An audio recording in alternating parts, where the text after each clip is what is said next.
अयनेषु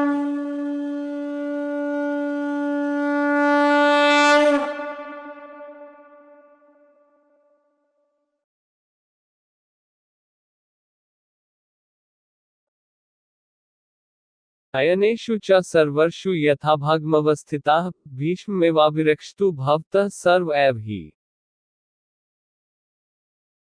अतएव सैन्य व्यूह में अपने अपने मोर्चों पर खड़े रहकर आप सभी भीष्म पितामह को पूरी पूरी सहायता दें।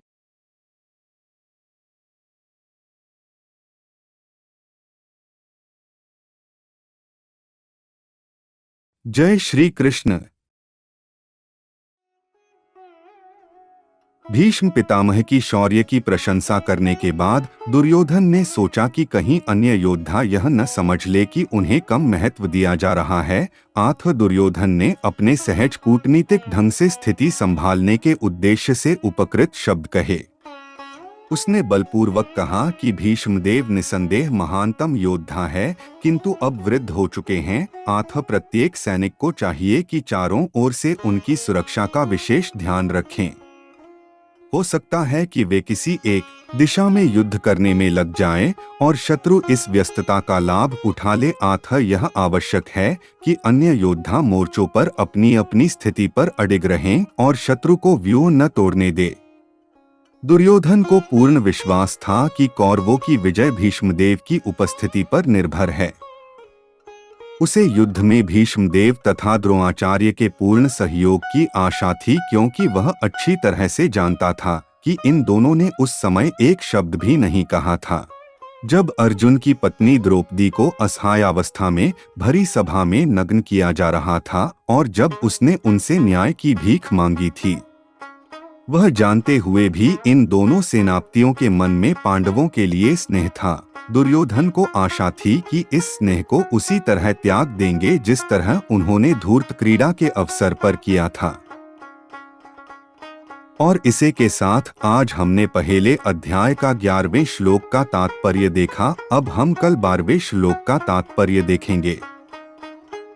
हरे कृष्ण कृष्ण कृष्ण हरे हरे, हरे राम राम राम हरे हरे।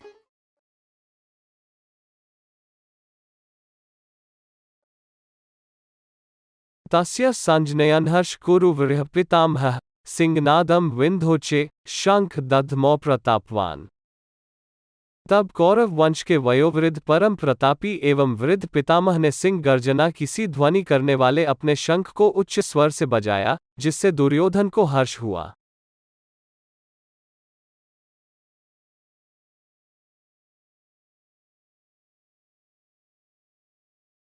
जय श्री कृष्ण। कौरववंश के वयोवृद्ध पितामह अपने पौत्र दुर्योधन का मनोभाव जान गए और उनके प्रति अपनी स्वाभाविक दयावश उन्होंने उसे प्रसन्न करने के लिए अत्यंत उच्च स्वर से अपना शंख बजाया, जो उनकी सिंह के समान स्थिति के अनुरूप था। अप्रत्यक्ष रूप में शंख के द्वारा प्रतीकात्मक ढंग से उन्होंने अपने हताश पौत्र दुर्योधन को बता दिया कि उन्हें युद्ध में विजय की आशा नहीं है, क्योंकि दूसरे पक्ष में साक्षात भगवान श्री कृष्ण है। फिर भी युद्ध का मार्गदर्शन करना उनका कर्तव्य था और इस संबंध में वे कोई कसर नहीं रखेंगे। और इसी के साथ आज हमने पहले अध्याय का 12वें श्लोक का तात्पर्य देखा। अब हम कल 13वें श्लोक का तात्पर्य देखेंगे। हरे कृष्ण कृष्ण कृष्ण हरे हरे, हरे राम राम राम हरे हरे।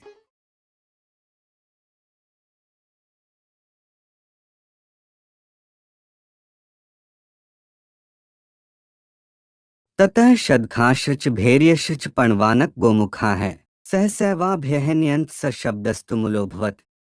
तत्पश्चात शंख, नगाड़े, बिगुल, तुरही तथा सींग सहसा एक साथ बज उठे। वह संवेद स्वर अत्यंत कोलाहलपूर्ण था।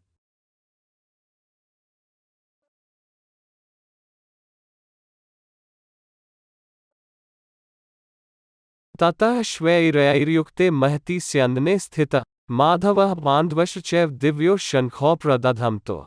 दूसरी ओर से श्वेत घोड़ों द्वारा खींचे जाने वाले विशाल रथ पर आसीन कृष्ण तथा अर्जुन ने अपने अपने दिव्य शंख बजाए।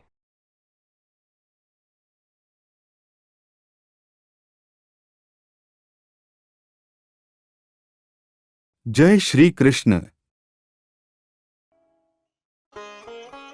भीष्मदेव द्वारा बजाए गए शंख की तुलना में कृष्ण तथा अर्जुन के शंखों को दिव्य कहा गया है। दिव्य शंखों के नाद से यह सूचित हो रहा था कि दूसरे पक्ष की विजय की कोई आशा न थी, क्योंकि कृष्ण पांडवों के पक्ष में थे।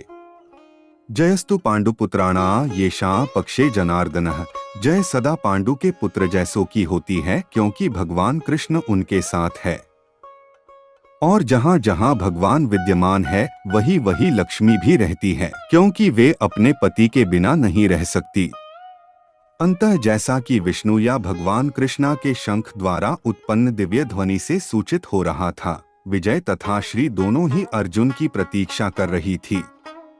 इसके अतिरिक्त जिस रथ में दोनों मित्र आसीन थे वह अर्जुन को अग्नि देवता द्वारा प्रदत्त था, और इससे सूचित हो रहा था कि तीनों लोकों में जहां कहीं भी यह जाएगा वहां विजय निश्चित है। और इसी के साथ आज हमने पहले अध्याय का 14वें श्लोक का तात्पर्य देखा। अब हम कल 15वें श्लोक का तात्पर्य देखेंगे। हरे कृष्ण कृष्ण कृष्ण हरे हरे, हरे राम राम राम हरे हरे।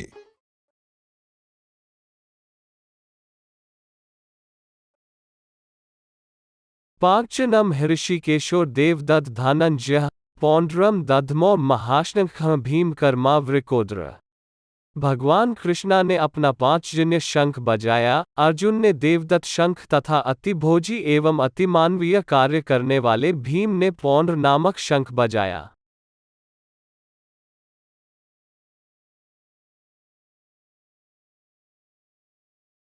जय श्री कृष्ण। इस श्लोक में भगवान कृष्ण को हृषिकेश कहा गया है, क्योंकि वे समस्त इंद्रियों के स्वामी हैं। सारे जीव उनके भिन्नांश है, अंतः जीवों की इंद्रियों भी उनकी इंद्रियों के अंश है। चूंकि निर्विशेषवादी जीवों के इंद्रियों का कारण बताने में असमर्थ है, इसलिए वह जीवों को इंद्रिय रहित या निर्विशेष कहने के लिए उत्सुक रहते हैं। भगवान समस्त जीवों के हृदयों में स्थित होकर उनकी इंद्रियों का निर्देशन करते हैं, किंतु वे इस तरह निदर्शन करते हैं कि जीव उनकी शरण ग्रहण कर ले, और विशुद्ध भक्त की इंद्रियों का तो वे प्रत्यक्ष निर्देशन करेंते हैं। यहाँ कुरुक्षेत्र की युद्ध भूमि में भगवान कृष्ण अर्जुन की दिव्य इंद्रियों का निर्देशन करते हैं, इसलिए उनको ऋषिकेश कहा गया है। भगवान के विविध कार्यों के अनुसार उनके भिन्न भिन्न नाम है। उदाहरणार्थ इनका एक नाम मधुसूदन है, क्योंकि उन्होंने मधु नाम के असुर को मारा था। वे गौओं तथा इंद्रियों का आनंद देने के कारण गोविंद कहलाते हैं। वसुदेव के पुत्र होने के कारण इनका नाम वासुदेव है। देवकी को माता रूप में स्वीकार करने के कारण इनका नाम देवकी नंदन है। वृंदावन में यशोदा के साथ बालीलाएं करने के कारण यशोदानंदन है। अपने मित्र अर्जुन का सारथी बनने के कारण पार्थसारथी हैं।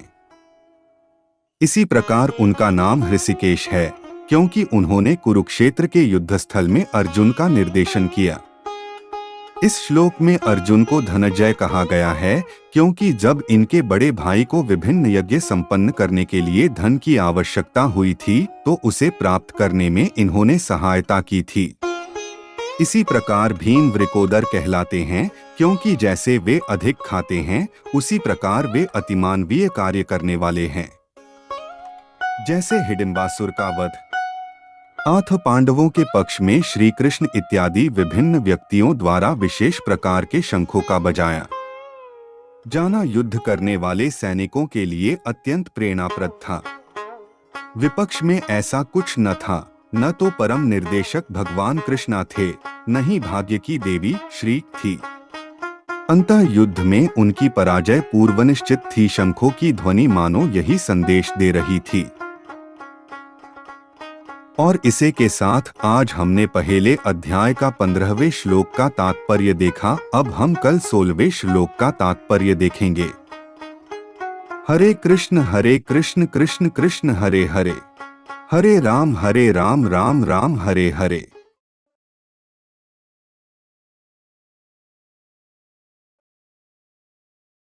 अनंत विजयम राजा कुंतीपुत्रो युधिष्ठिर नकुल सहदेव शच सुघोषमणि पुष्पको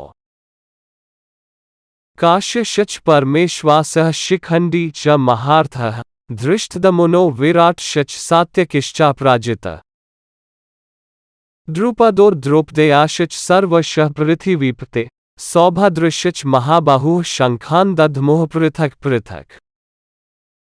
हे राजन कुंतीपुत्र राजा युधिष्ठिर ने अपना अनंत विजय नामक शंख बजाया तथा नकुल और सहदेव ने सुघोष एवं मणिपुष्पक शंख बजाए। महान धनुर्धर काशीराज परम योद्धा शिखंडी धृष्टद्युम्न विराट अजेय सात्यकी द्रुपद द्रौपदी के पुत्र तथा सुभद्रा के महाबाहु पुत्र आदि सबों में अपने अपने शंख बजाए।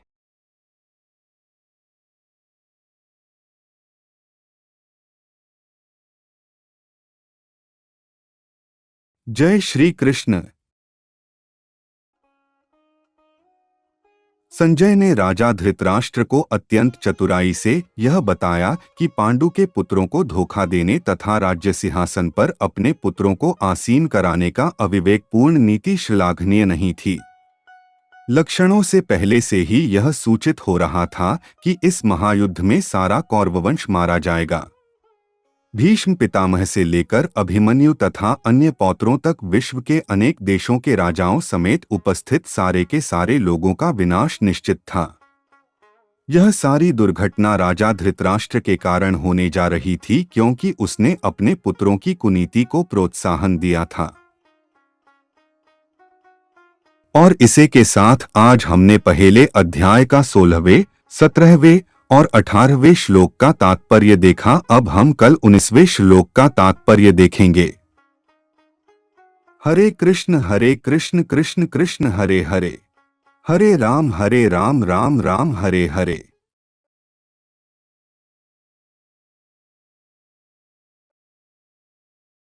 सघोषों धार्तराष्ट्राना हृदयानि व्यदारयत नभशिच पृथिवी चैव तुमु लोभ्य नानादयन। इन विभिन्न शंखों की ध्वनि कोलाहलपूर्ण बन गई जो आकाश तथा पृथ्वी को शब्दायमान करती हुई धृतराष्ट्र के पुत्रों के हृदयों को विदीर्ण करने लगी।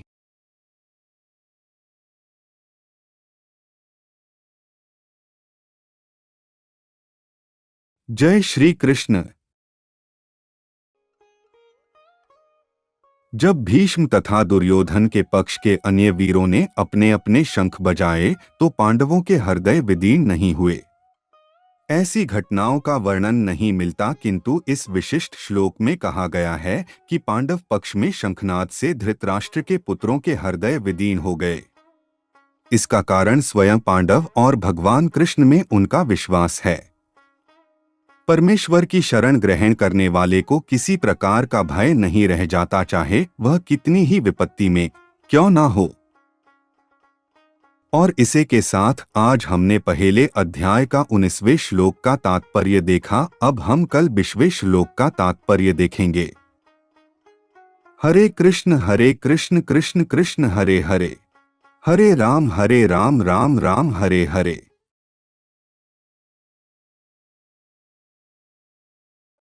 अथ व्यवस्थितान् दृष्ट्वा धार्तराष्ट्राक्पिध्वजः प्रवृते शस्त्र संपाते धनुरुद्यम्य पांडवः हृषीकेश तदा वाक्यमिदमाह महीपते। उस समय हनुमान से अंकित ध्वजा लगे रथ पर आसीन पांड्युपुत्र अर्जुन अपना धनुष उठाकर तीर चलाने के लिए उद्यत हुआ।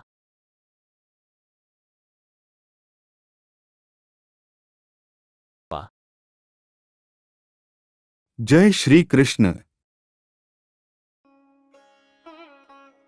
युद्ध प्रारंभ होने ही वाला था। उपरोक्त कथन से ज्ञात होता है कि पांडवों की सेना की अप्रत्याशित व्यवस्था से धृतराष्ट्र के पुत्र बहुत कुछ निरुत्साहित थे, क्योंकि युद्धभूमि में पांडवों का निर्देशन भगवान कृष्ण के आदेशानुसार हो रहा था। अर्जुन की ध्वजा पर हनुमान का चिन्ह भी विजय का सूचक है, क्योंकि हनुमान ने राम तथा रावण युद्ध में राम की सहायता की थी, जिससे राम विजयी हुए थे। इस समय अर्जुन की सहायता के लिए उनके रथ पर राम तथा हनुमान दोनों उपस्थित थे। भगवान कृष्ण साक्षात राम है और जहां भी राम रहते हैं वहां नित्य सेवक हनुमान होता है, तथा उनकी नित्य संगिनी वैभव की देवी सीता उपस्थित रहती है। अथ अर्जुन के लिए किसी भी शत्रु से भय का कोई कारण नहीं था। इससे भी अधिक इंद्रियों के स्वामी भगवान कृष्ण निर्देश देने के लिए साक्षात उपस्थित थे। इस प्रकार अर्जुन को युद्ध करने के मामले में सारा सत्परामर्श प्राप्त था। इसी स्थितियों में जिनकी व्यवस्था भगवान ने अपने शाश्वत भक्त के लिए की थी, निश्चित विजय के लक्षण स्पष्ट थे। और इसे के साथ आज हमने पहले अध्याय का 20वें श्लोक का तात्पर्य देखा। अब हम कल 21वें श्लोक का तात्पर्य देखेंगे। हरे कृष्ण कृष्ण कृष्ण हरे हरे, हरे राम राम राम हरे हरे।